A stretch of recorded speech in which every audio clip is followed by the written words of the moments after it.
Welcome to Tales by Sosa. Thank you for joining me on today's journey through the tales of our ancestors. I hope you enjoy today's story. Folktales are vital parts of our heritage, carrying wisdom and lesson through the ages. Let's dive in. The Tales of Adisa. In the village of Aiyetoro, there lived a renowned hunter named Adisa, known for his kindness and generosity. Adisa never hesitated to lend a helping hand to his fellow villagers. He was a man of great skills and honor, respected and loved by many. However, his benevolence was met with treachery when a mysterious illness struck him, leaving him bedridden and without funds. Adisa sent his pregnant wife, Morayo, to collect the debts owed to him. Desperation marked her journey as she approached each debtor, pleading for the money that was rightfully theirs. To her dismay, she was met with disdain and denial. Some laughed in her face, while others blatantly refused to acknowledge their debt. "We owe him nothing," they scoffed, turning her away. Heartbroken and helpless, Morayo returned to her husband with empty hands and heavy sorrow. On his deathbed, Adisa made a solemn vow. "I will come for my money," he whispered, the fire of resolve burning in his eyes. His declaration was met with mockery. Will he rise from his grave to collect it?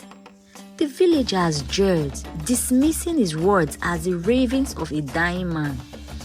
The day Adisa died, Morayo was thrust into labor, giving birth to a baby boy, Akin.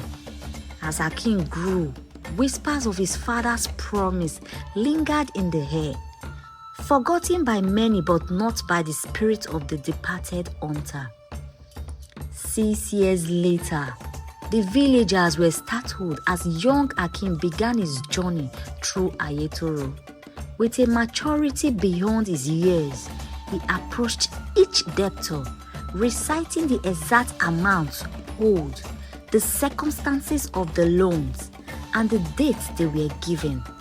His piercing gaze and authoritative tone unsettled them, as if Adisa himself had returned through the boy. One by one, the villagers forced the young boy. "You owe my father 10 cows, he would say to one. "You borrowed 5 sacks of grain," he told another. Each debtor was left with no choice but to repay what they owed, for Akin's words had an heroic accuracy that no one could deny. Those who tried to dismiss him found themselves plagued by unexplained misfortunes, reinforcing the belief that Adisa's spirit was watching over his son. The village buzzed with fear and awe. Debtors one by one succumbed to Akin's demands, paying back what they owed or facing the consequences. The spirit of Adisa seemed to cast a long shadow, a reminder of the betrayal the villagers had committed. However, there was one man, Olumide, who remained defiant. Olumide had borrowed a substantial sum from Adisa to expand his farm, but he refused to acknowledge the debt. When Akin approached him, Olumide laughed dismissively. "Your father is gone, boy. There is no debt," he sneered. That night, a violent storm unlike any the village had seen before descended upon Aiyetoro. Thunder rolled and lightning cracked the sky. The villagers huddled in their homes, praying for safety. Amidst the chaos, Olumide's farm was struck by a bolt of lightning, igniting a fire that quickly consumed his crops and home. Desperate and fearful, Olumide tried to save what he could, but the flames were relentless. By dawn, everything he had worked for was reduced to ashes. The villagers whispered that it was Adisa's spirit seeking justice. Overcome with fear and guilt, Olumide finally sought out Akin, falling to his knees before the boy. "Forgive me, Akin," he pleaded, handing over the remaining sum he owed. "I was wrong.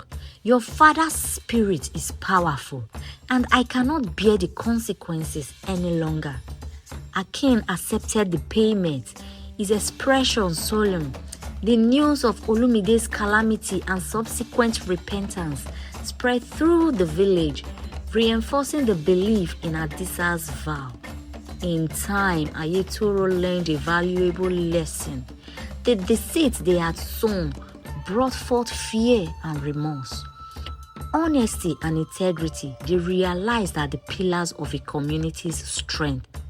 The villagers vowed never to wrong another, understanding that the echoes of their actions could resonate far beyond their expectations. From that day forward, Aiyetoro prospered, its people bound by trust and mutual respect. The tale of Adisa and his son, Akin, became a legend, a powerful reminder that the bonds of integrity and honor should never be broken. If you love the story and want to hear more, please give this video a thumbs up. Your likes help keep the tales alive. Don't forget to subscribe to Tales by Sosa for more enchanting folk tales and stories.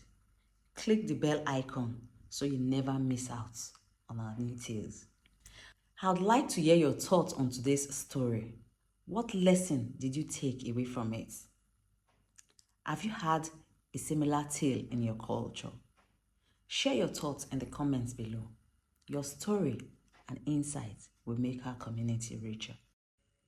Until next time, keep the spirit of storytelling alive and hope to see you on our next story.